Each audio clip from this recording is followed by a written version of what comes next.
Amandine, je rappelle que vous êtes libraire à Saint-Thierry-la-Perche, donc c'est tout près de Limoges, à 35 km de Limoges, en Haute-Vienne. Qu'est-ce qu'elle a de spécial, votre librairie ? Mais au début, je l'ai ouvert pour les enfants. C'était vraiment ça ma motivation. Il y a 2 ans, quand même, j'ai élargi mon projet. Donc, ma librairie est devenue généraliste. Et maintenant, tout le monde y trouvera, j'espère, son bonheur. Mais c'est vrai qu'il y a une forte composante pour les enfants.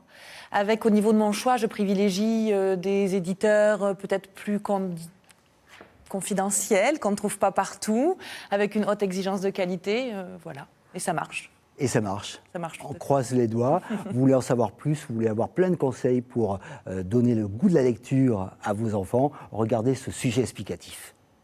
Qu'est-ce que t'as lu de bien récemment ? Je suis pas trop bouquin, moi. La France a beau être la patrie de Balzac et de Proust, tous les Français ne sont pas de grands lecteurs. Au niveau européen, nous sommes classés 7e, loin derrière les Suédois ou les Allemands. Pourtant, 92% des Français déclarent avoir lu au moins un livre dans les 12 derniers mois. Pas si mal. Le lecteur hexagonal lit en moyenne 17 livres par an. Le genre préféré reste le roman, 74%, suivi des livres pratiques, 65%, et des BD et des mangas, 51%. Mais comment donner le goût de la lecture à ceux qui ne voient dans le livre qu'un truc d'intello casse-bonbon ? Eh bien, il faut déjà se dire qu'on peut lire toutes sortes d'ouvrages. Il n'y a pas qu'Honoré et Marcel, Balzac et Proust, quoi. Vous adorez jardiner ? Il y a sans doute un bouquin formidable de jardinage qui vous attend. Chacun sa lecture. La plupart du temps, le goût de la lecture vient de l'enfance. Si vous voulez que vos enfants lisent, commencez par leur lire une histoire le soir. Inscrivez-les à la médiathèque du coin, écoutez avec eux des podcasts, des livres audio, excellents dans les gros trajets en voiture. Tous les moyens sont bons. Car dans la vie, faut savoir tourner la page, non ? Alors, s'il y en a bien une qui a su tourner la page, c'est vous, Amandine. Vous étiez ingénieure dans le bois à Paris et vous voilà aujourd'hui libraire dans le Limousin. Qu'est-ce qui s'est passé ? Qu'est-ce qui vous a donné le goût du livre ? Alors, le goût du livre, je l'avais depuis toujours. Après, faire le pas en avant, c'est encore mes enfants. C'est qu'entre-temps, je suis devenue maman. Donc, c'est notre choix de vie, il faut tout changer. Voilà. Et comme j'accompagnais mes enfants dans leur lecture, toute cette énorme culture, cette richesse s'est imposée à moi et je me suis dit qu'il fallait vraiment que je m'y mette à 100%. Ils ont quel âge, vos enfants ? 9, 7 et 5. Et alors, le livre, pour vous, ça représente quoi ? C'est quoi ? Le livre, c'est un peu la réponse à tous les problèmes. En tout cas, avec les enfants, quand vous avez des enfants turbulents, il suffit de leur proposer une histoire sur un canapé, tout le monde se pose tout de suite. Voilà. Après, c'est un outil, le livre, c'est une promesse. Mais là, on est sur des livres pour adultes aussi. Voilà. C'est une promesse, j'aime beaucoup. Le livre, c'est une promesse. Pourquoi ?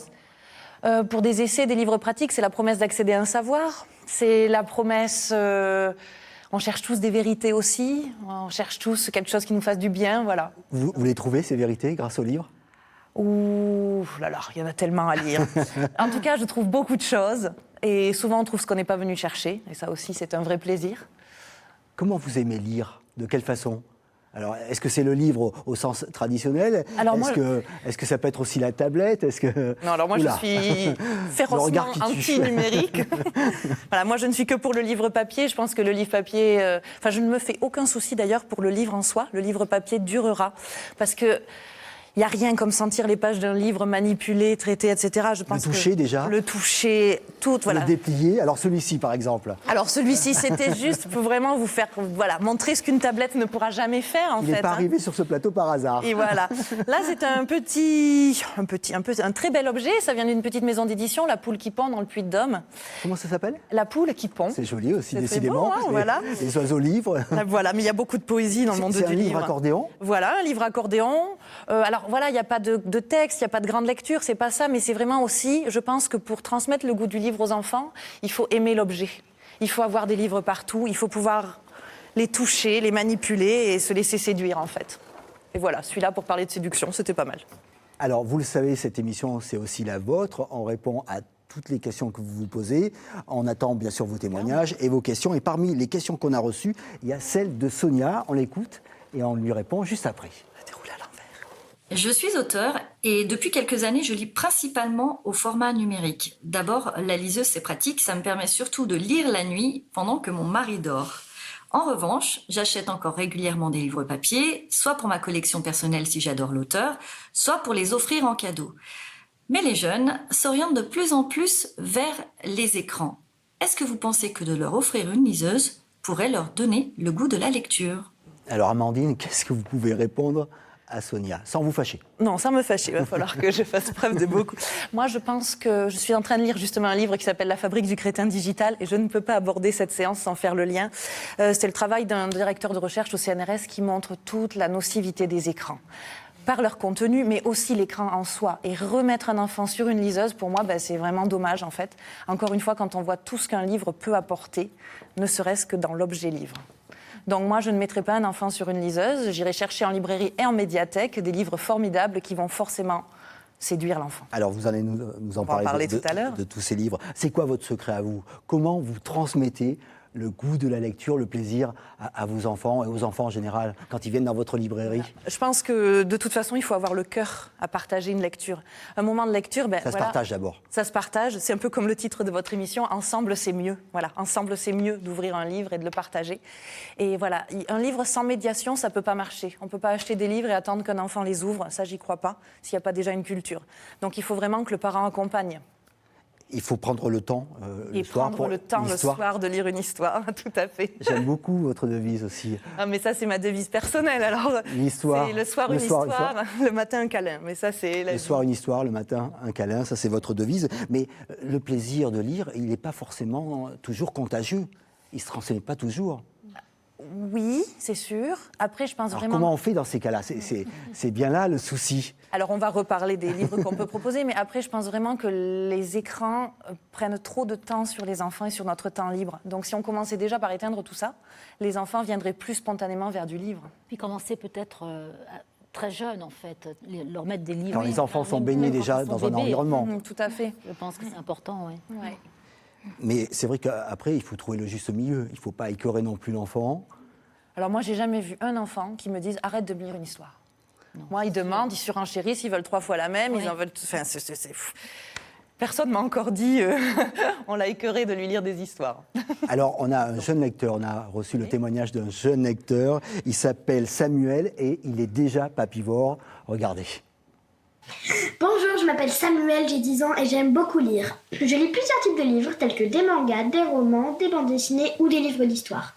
Le goût de la lecture m'est venu quand j'étais petit et que je lisais des livres avec ma mère. Je lisais les aventures de mes héros préférés tels que Franklin la tortue par exemple.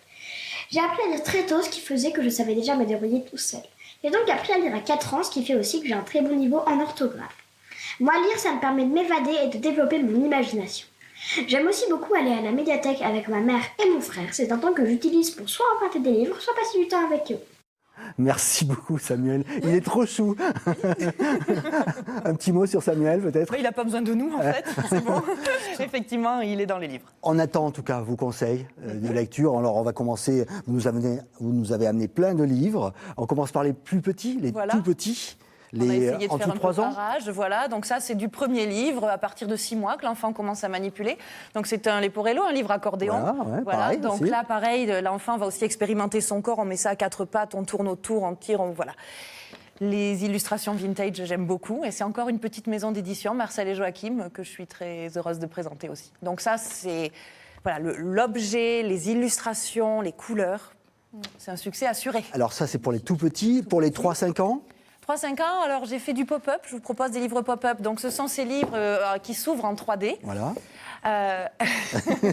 Alors comment on voilà. a fait des essais, voilà, ça y est, on y est. Donc le livre 3D, voilà, là ça séduit à tous les coups et tout type de lecteurs, tous les âges. Là on a plutôt focalisé avec une histoire courte sur du 3-5 ans, mais il existe des pop-up y compris pour adultes. Donc là le petit Renardo a perdu son terrier, sa maman, il va parcourir toute la forêt avant de le retrouver. Voilà, donc c'est l'occasion de croiser plein d'animaux et de s'imprégner de cette féerie de Noël, d'hiver.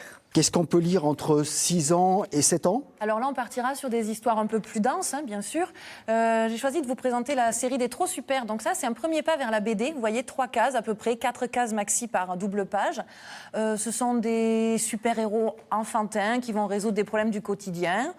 Là, voilà, il y a des trous dans les feuilles des arbres dans la forêt. Nous découvrirons à la fin que ce sont les chenilles qui creusent. Voilà. Et après, elles vont toutes s'envoler. Voilà. Là, c'est pour les... Pareil, la même tranche d'âge à peu près. Là, l'idée, c'est qu'on est à moitié vers du chercher-trouve. Donc, le texte, il y a très peu de texte. On va le voir en bas de page à chaque fois. Le texte, d'ailleurs, est est plus là pour guider les adultes qui ne savent pas trop s'emparer de ce genre de livre. L'idée, c'est qu'on va découvrir la vie des habitants d'un immeuble. Donc, à chaque double page, il se passe des choses. On peut remonter le fil, l'histoire d'un personnage, etc. Un petit conseil maintenant pour les 8-10 ans. 2 conseils de lecture pour les 8-10 ans. Alors oui, donc là, c'est une petite collection chez Talent Haut. Esther et Mandragore ou Vlad, le pire vampire du monde. Alors là, j'en ai présenté 2, puisque comme les héros sont tantôt une petite fille, tantôt un petit garçon, ça amène aussi des discussions, des questions peut-être. Est-ce que vous conseillez le même livre pour un garçon et pour une fille? Alors dans l'absolu, il n'y a pas de lecture genrée. Je pense que tout le monde peut lire les histoires d'Esther ou de Vlad, qu'on soit un petit garçon ou une petite fille. On poursuit rapidement avec les 11-13 ans, un petit conseil? Alors c'est un peu cette tranche d'âge qui est plus délicate, donc pour qui il faut... on l'a vu, ils jouent aux jeux vidéo, on l'a vu dans la vie. Ouais. Il faut être encore présent, il faut encore être là pour eux quand même. Voilà, et puis surtout c'est là où ils décrochent en fait et où ils partent trop. Et donc là, le jeune garçon reste coincé dans son jeu vidéo, ça marche à tous les coups, vraiment, faites-moi confiance, allez-y, avec des jeunes garçons de 11-12 ans qui refusent de lire. Un dernier conseil, au-delà de 14 ans? Alors, donc il faut chanter fa la la la la la fa la la la. Vous avez l'air. Donc l'idée, ça c'est ce qu'on fredonne en cuisine dans la famille Tannenbaum en préparant les brédéleux alsaciens à la période de Noël. Donc ça, c'est un roman pour tout le monde contre la morosité ambiante, c'est du bonheur. Et alors ce qui est chouette, c'est que vous avez mis en place une plateforme de commande en ligne avec l'association des librairies indépendantes en Nouvelle-Aquitaine. Comment ça se passe en 2 mots pour terminer? En 2 mots. Donc on est 105 librairies sur la région, on s'est fédéré et donc cette plateforme, donc www.librairie-nouvelle-aquitaine.com, permet, comme tous les sites de vente en ligne dont vous avez l'habitude, de chercher vos livres, d'effectuer vos recherches, de les mettre dans votre panier et de les commander dans la librairie la plus proche de chez vous. Voilà.